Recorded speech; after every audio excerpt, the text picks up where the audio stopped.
পোনপ্ৰথমতে ময়ো এই ৰাজ্যিক সম্পাদকৰ দায়িত্ব পোৱাৰ পিছত আজি পোনপ্ৰথমবাৰৰ বাবে জাগিৰোডলৈ আহিছোঁ।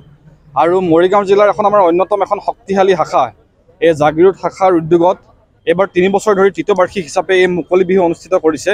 খুব উলহ মালহেৰে এই অনুষ্ঠান আয়োজন কৰিছে। খুব সুন্দৰ পৰিৱেশ, এটা সমাজ জীৱনলৈ, এটা অসমীয়া সমাজ জীৱনলৈ আৰু জাগিৰোডবাসী ৰাইজৰ সহযোগ আজি এই ধৰণৰ অনুষ্ঠান আয়োজন কৰিছে বিএপিয়ে। মই ৰাজ্যিক সম্পাদক হিচাপে খুব নথৈ আনন্দিত হৈছোঁ। আৰু বিহু আমাৰ অসমীয়াৰ স্বাভিমান স্বৰূপ।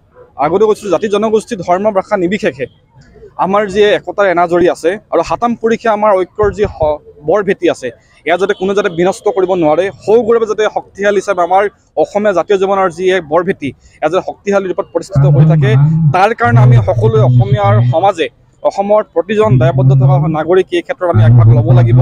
আৰু আগতে কৈছোঁ যে বিহু কেৱল মাত্ৰ আমাৰ এক আনন্দ উৎসৱ কৰিব পৰা এক উপাদান নহয়, কেৱল মাত্ৰ আমাৰ এক কলা কৃষ্টি সংস্কৃতিৰ এক উপাদান নহয়।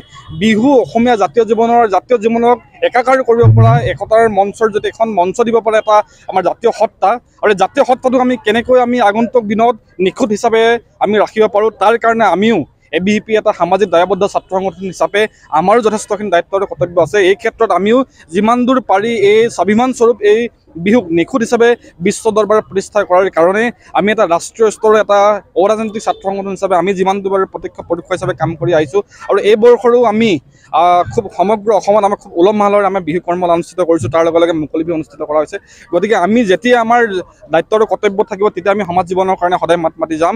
আৰু এই জাতীয় অংগীকাৰবদ্ধ এই সময়ত আমি সকলোৱে ঐক্যবদ্ধ হোৱাৰ সময়ত আমি এই বিহু যি আছে, আমাৰ বিহু সত্তা যি আছে, গতিকে বিহুৱে আমাৰ সকলোকে একত্ৰিত কৰিব পৰা এখন